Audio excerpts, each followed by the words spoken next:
ಆತ್ಮೀಯ H16 news ಅರ್ಥಾತ್ ಹೇ ಸೀತಾರಾಮ್ಗೆ ಸ್ವಾಗತ. ನಾನು ನಿಮ್ಮವ MI ಅಥವಾ ಮಲ್ಲಪ್ಪ ಜೋತಾವರ್.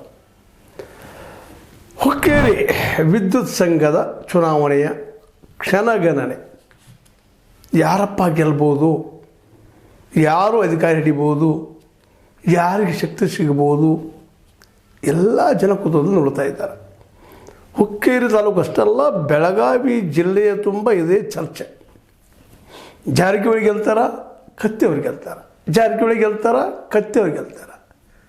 ಇಲ್ಲಿ ಜೊಲ್ಲೆ ಮತ್ತು ಎ ಬಿ ಪಾಟೀಲ್ ಚರ್ಚೆ ಕಡಿಮೆ ಆಗಿ ಹೋಗ್ಬಿಟ್ಟದ.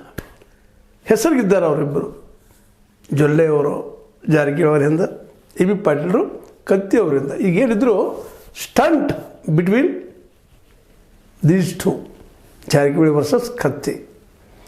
ಇವರಲ್ಲಿ ಯಾರು ಗೆಲ್ತಾರೆ ಪ್ರತಿಯೊಬ್ಬರು ಪ್ರಶ್ನೆ ಮಾಡ್ತಾ ಇದ್ದಾರೆ. ಯಾರು ಗೆಲ್ತಾರೆ ಅವ್ರ ಜಿಲ್ಲೆಯ ಮೇಲೆ ಪ್ರಭಾವ ಮಾಡ್ತಾರೆ, ಸಹಕಾರ ಕ್ಷೇತ್ರದಲ್ಲಿ ಪ್ರಭಾವ ಮಾಡ್ತಾರೆ ಅನ್ನೋದು ಸಹಕಾರಿ ಕ್ಷೇತ್ರಗಳ ತಜ್ಞರ ಅಭಿಪ್ರಾಯ. ಯಾಕಂದರೆ ಇಬ್ಬರು ಬಲಿಷ್ಠರು, ಇಬ್ಬರು ಆರ್ಥಿಕವಾಗಿ ಸದೃಢರು, ಇಬ್ಬರು ಇನ್ನುಳಿದ MLAಗಳ ಮೇಲೆ ಅಥವಾ ರಾಜಕೀಯ ಜನರ ಮೇಲೆ ಪ್ರಭಾವ ಬೀರುವಂಥವರು, ಇಬ್ಬರು ಒಬ್ರಿಗೊಬ್ಬರು ಸೈ ಅನ್ನುವಂಥದ್ದು. ಇದೇ ಸಂದರ್ಭದಲ್ಲೇ ರಾಯಭಾಗದವರು ಏನು ಮಾಡಬಲ್ಲರು ಅನ್ನೋ ಒಂದು ಪ್ರಶ್ನೆ ಮತ್ತೊಂದು ಎದ್ದುಬಿಟ್ಟದೆ ಇವತ್ತು.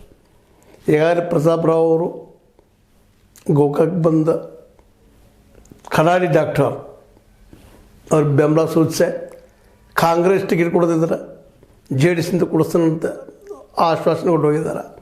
ಅಲ್ಲೂ ಏನೋ ಒಂದಿಷ್ಟು ಬಿರುಗಾಳಿ ಹೇಳ್ತಾ ಇದ್ದಾರೆ ಸುದ್ದಿಗಳು.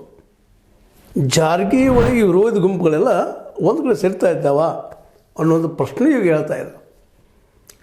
ಅಂದ್ರೆ ಸಹಜವಾಗಿ ಇವತ್ತು ಜಾರಕಿಹೊಳಿ ಅವರು ಪ್ರಬಲರಿದ್ದಾರೆ ಬೆಳಗಾವಿ ಜಿಲ್ಲೆಯಲ್ಲಿ. ಆಲ್ರೆಡಿ ಡಿ ಕೆ ಶಿವಕುಮಾರ್ ಅವ್ರಿಗೆ ಕಾಂಪಿಟೇಷನ್ ಕೊಡೋ ಮಟ್ಟಿಗೆ ಬೆಳೆದಿದ್ದು ಬಿಟ್ಟಿದ್ದಾರೆ. ಇವತ್ತು ಉತ್ತರ ಕರ್ನಾಟಕದಲ್ಲಿ ನಾವು ಅತ್ಯಂತ ಮುಂಚೂಣಿಯಲ್ಲಿದ್ದೀವಿ ಅನ್ನೋದು ಮೆಸೇಜ್ ಕೊಡ್ತಾ ಇದ್ದಾರೆ. ಈಗ ಅವ್ರಿಗೆ ಒಂದು ಬೇಕಾಗಿದ್ದು ಬೆಳಗಾವಿಯ DCC ಬ್ಯಾಂಕಿನ ನೇತೃತ್ವ. ಅದರಿಂದ ಎಷ್ಟು ಲಾಭ ಆಗ್ತದೋ ಬಿಡ್ತದೋ ಸೆಕೆಂಡರಿ.